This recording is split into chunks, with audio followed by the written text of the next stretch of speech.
You started with so much excitement. It felt like the dream you were meant to chase. But now, the excitement's gone, replaced by resistance, doubt, and that nagging question: am I wasting my time on the wrong dream? I know that feeling all too well. I spent years building a career in dentistry, sacrificing weekends and working so hard, only to wake up one day and realise how empty I was in the inside. It wasn't burnout, it wasn't exhaustion. It was this crushing realisation that I had built my life around someone else's definition of success. So even though I started with so much excitement and passion, I quit my job as a dentist. YouTube is something I also loved, but eventually I found myself asking the same question. Is this for me? Should I quit or do I push through? But here I am, still filming. You see, here's what I've learned. No matter what you're working on, you will lose motivation at some point, and it's not failure, it's a signal. But it's not always pointing to the same thing. So if you've ever felt stuck, questioning whether to quit, pivot, or continue, this video is for you, because in the next few minutes, I'm going to share the exact framework that I've used to decode what losing motivation really means and how to move forward with clarity. Decide where you're at. So if losing your motivation isn't just about losing motivation, what is it? The truth is, we're really bad judges of our own journey. When we're in the middle of it, we're just too close, too emotionally invested, and it can be really hard to understand what's going on. That's why I use a ChatGPT prompt to help me with this, but we'll get to that in a minute. First, we need to get to the bottom of this with some questions. These questions are your map to understanding what's really going on. They're designed to cut through the noise and help you to uncover the truth. But first, you have to commit to one thing: complete honesty. No people pleasing, no rehearsed answers, just the raw, unfiltered truth. And I'm actually going to do this with you, answering these questions with whether I should continue doing YouTube. So you can do this in your journal, but because I plan on using the ChatGPT prompt, I'm going to use this Notion page, which I will actually link down below so you can do it with me. So let's get started with what inspired you to start. So I just wanted to create something of my own during lockdown after I felt frustrated with my job as a dentist. And I'd always been drawn to YouTube after watching it since I was 17. I guess I just loved how all the YouTubers I watched seemed to have this autonomy over their lives. How does this goal fit into your broader life and priorities? So I always wanted to work from home and not to be stuck in a dental practice or an office. And this is mostly so that I could have the flexibility to manage my own time, especially for my kids. I also want to start a business or just be able to attract opportunities and take control of my life. Like, I really do believe that you create your own luck, and I feel things like YouTube and just putting yourself out there in general help to do that. I also want to be confident and live life without fear. I want to make meaningful connections. I love being creative, and most of my hobbies are creative. What challenges are you currently facing? So time is the biggest one for me. I used to spend 30 hours or something crazy like that editing videos, and I no longer want to do that, nor can I actually do that. Also, the fact that I've taken a break, I just know the views are going to be so much lower than last time, and I feel like it's just going to be so hard to grow this time around. I'm also not sure how to monetize. I just feel like I really want a business outside of YouTube. I don't want to be completely dependent on views or the algorithm or an audience. And so I'm not sure whether to just focus on that. But then at the same time, I know that building online is just such a powerful way of connecting with people because I've already experienced that before. How do you perceive the balance between effort and reward? So not always that good. I feel like I put in a lot of effort for the first 2 or 3 years, and well, to be fair, it did change my life and I've received so many benefits, but I think I probably put in too much time into it. And I was definitely overcompensating, overthinking, thinking that I wasn't interesting enough. And I was just throwing things at the wall and hoping that they stuck. I don't think I had a clear vision or a strategy for my YouTube channel. What would your ideal journey look like if failure wasn't possible? So I would grow my channel in a more relaxed way without worrying about viral ideas. I would build an engaged community, even if it was smaller. I would feel confident in what I'm sharing and what I'm doing and overcome imposter syndrome and that fear of being seen. I would help people live a more authentic life and help them build a more fulfilling career. I'd be building a business outside of YouTube as well, which would take the pressure off, but it also would add more interesting experiences into my life that I could actually share with people. And I just guess all of this would feel so effortless and just aligned. If you achieved everything that you wanted with this, would it be enough? So I think yes to a degree, but I still think that having a business outside of YouTube would be something that I would rather have, because even if my YouTube did grow, I feel like there would always be that pressure to maintain the views and to keep making like these big viral videos. But if I did create a business and grew YouTube alongside it, I think I would be happy, especially if I was still able to prioritize being there for my little girl.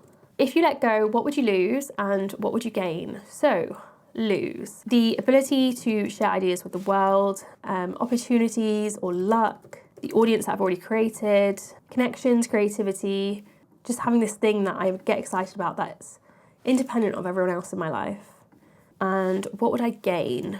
So I would gain more time, less pressure of failing publicly, and I guess more structure in my day because there'd be less on my plate and I would definitely be thinking less or overthinking less. Has anything changed outside of my work or goal that might be affecting my mood or energy? So I feel like this is definitely a big one because things go on in our life and we don't realise how that could be having effects on other parts of our life. So for me, definitely having a baby, of course. I feel like I've also become a bit stagnant with my channel after taking such a long break. And just before I took a break, I also did a YouTube accelerator program, which is meant to be like one of the best in the world. And it just made me realise I'm not very good at the YouTube game. And also that I don't really want to play it. I just think it's not enough for me. And then I actually forgot to add a question, which is, how often do you think about this thing?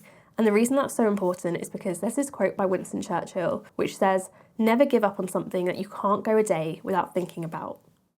So with me, with YouTube, I feel like I've thought about it quite a lot, even when I was in those postpartum days, because anytime I would read something or listen to a podcast, I would always get ideas for videos and I'd want to share that. Okay, so now that we have all of those answers, we're going to copy and paste all of these questions and all of these answers into ChatGPT.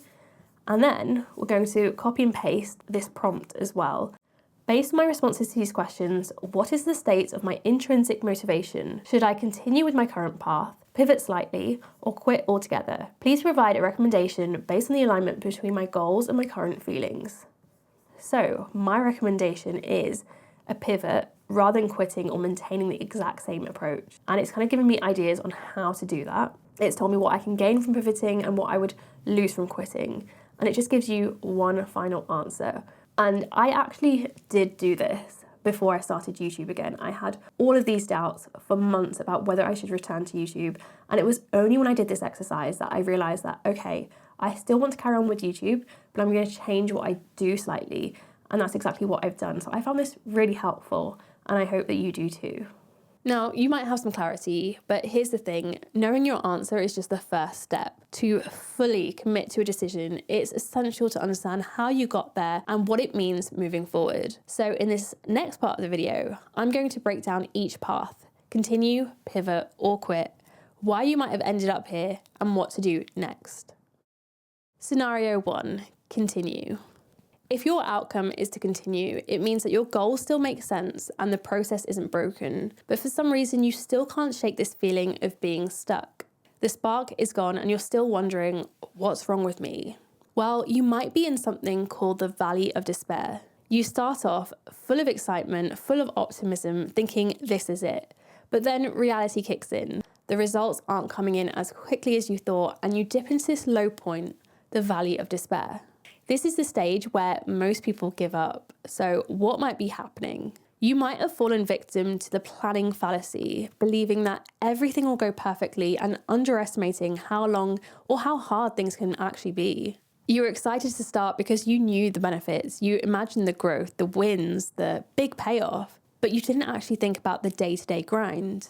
I think it's really easy to look at people online and think, that's so easy, I can do that. But then you start it and you quickly realize how much harder it is than it seems. I know this feeling really well. I worked consistently on my YouTube channel for over 2 years, and I definitely thought I would be further than I am, and that can be really demotivating. So what can you do about it? First, you want to recalibrate your expectations and your approach. So your expectations might just be really high that you've overwhelmed yourself. So take a step back and think, How can I make this my own journey rather than trying to follow somebody else's path?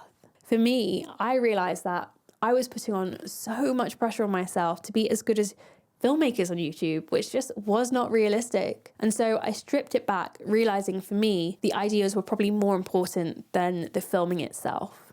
Set up your own reward system. Growth is exciting. We all get a dopamine kick from more views, more clients, more money, but those wins can take time and they're completely out of your control. So how can you reward yourself for showing up consistently instead of waiting for those big milestones? And this could be so simple, like just having a checklist every time you create a video and that dopamine kick you get every time you tick off that you've done it. Or it could be bigger, like treating yourself after a month of showing consistently. Celebrate your wins. Create a board of wins and be that person who just celebrates everything, whether it's a kind comment, a small improvement in your workflow, or just showing up when you didn't feel it. Stop expecting your work to give you energy. If you rely on your work to energize you, you're going to burn out. So instead, make sure your life is actually giving you energy. Actively plan breaks ahead of time and schedule things outside of your work that are something you could look forward to. Whether that's dinner with friends, a short holiday, or even just a lazy Sunday, these are the things that will refuel you. Scenario 2, pivot. If your outcome is pivot, it means that your goals are aligned. You still want the same outcome, but the process no longer inspires you. Certain parts of it might feel boring, too difficult, or not challenging enough. You know you want the same goal, but something needs to change. The question is, what needs to shift to bring that spark back? Well, here's what you can do. Do a friction audit. Start by mapping out every single thing you do related to your goal. Break it down step by step, and then highlight the parts that frustrate you or hold you back. So for example, with YouTube, I would write out coming up with ideas, drafting, filming, editing, and then all the post-production things that I have to do. You then want to find ways to either eliminate or reduce the parts that frustrate you. And you kind of have to look at everything and ask yourself, how can I make this more fun? If this was easy, what would it look like? And am I even needed for this task? From there, you'll get an idea of what you can remove. So you can remove anything that's not essential, delegate what someone else can do, or reframe tasks that you can't avoid by approaching them differently. So for example, if editing feels like a drag, you can either hire someone to help you or simplify your editing process. Consider a new approach. This doesn't mean overhauling everything, but sometimes just really small changes can reignite your passion. So what feels missing from your current process? Are you craving more collaboration, a bigger challenge, or a change in your environment? Maybe you need to add a new project that excites you. For me, this was actually building a newsletter alongside my YouTube channel and sharing more on Instagram, because that just made the journey of content creation just feel a little bit more exciting again. Expand beyond your current goal. Sometimes you still want to pursue the same goal, but it doesn't feel like enough on its own. You might find yourself drawn to something completely unrelated to add some balance or excitement to your life. So, for example, I know so many dentists who have built social media profiles and pivoted more into content creation and teaching. They still align with their original purpose, but they've found a new way to do it. Scenario 3, quit. Sometimes the hardest truth to face is that your goals no longer align with who you are. This often happens when your initial motivation stemmed from external factors like money or recognition, rather than that inner drive of loving the process. And that's why I think intrinsic motivation is just so important. It's the kind of motivation that is way more sustainable because it aligns with your values and who you are. So it might be time to let go of that goal. But quitting is not easy, I know that, and I think there's 3 reasons why. Firstly, there's the practicality of it. Quitting isn't always an option. You have bills to pay, and this might be the only thing you've ever known or done. Not everyone has that privilege to just go out and follow their intrinsic motivation. There's also the uncertainty. You might not even know what intrinsically motivates you. And then there's the sunk cost fallacy. You've already invested so much time, money, and energy into this. How can you let that go? Look, I really do get this. It took me 5 years to leave dentistry after realizing it wasn't for me. And it wasn't an easy decision. And it's something I've spoken about in depth in my video about quitting. It's honestly such a deeply personal process that requires so much honesty with yourself, removing any external pressures, and it's just so much introspection. And while I can't tell you what to do, I can share some steps to help you if you're feeling stuck. Do a SWOT analysis of your current path, starting with strengths. What skills have you developed? What have you done well? Weaknesses. What has felt draining, difficult, or unaligned? Opportunities. What possibilities exist if you build on your current skills? Threats. What obstacles or challenges might hold you back? This process helps you to understand what you've gained and where you might want to go next, because I think it's really easy to think that what you're working on now can't be related to future goals, but actually there's a lot you can learn from everything you've already done. Find clues from your inner child. Think about what you loved doing as a child. It's often a clue for what intrinsically motivates you. So for example, maybe you love to draw. That does not mean that you want to be an artist, but it might point to this love for creativity. So how can you bring more of that into your life? Treat your path as an experiment.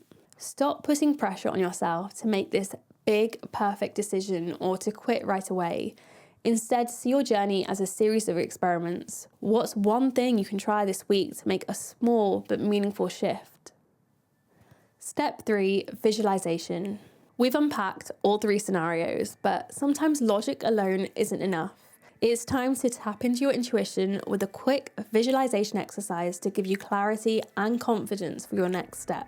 So close your eyes and imagine you've made a decision. You've either continued on, pivoted, or quit. Now ask yourself, how does your life feel after 10 minutes, 10 months, and 10 years? Do you feel peace? Do you feel excitement, relief? That probably means that you're on the right track. Or is there hesitation, uncertainty, or regret? That's your gut asking you to take a deeper look. This exercise isn't about predicting the future. It's about connecting how your decision feels within you, because I think emotion is so important when it comes to following your goals. It's a way to step out of your head and into what truly resonates with you. Every decision, whether to continue, pivot, or quit, takes incredible courage. It means that you're not just following the motions, you're actually considering what you want. Your path is uniquely yours, and it's not carved by certainty, but the bold choices that you're willing to make. And just remember, there really is no right decision, just the right decision for you.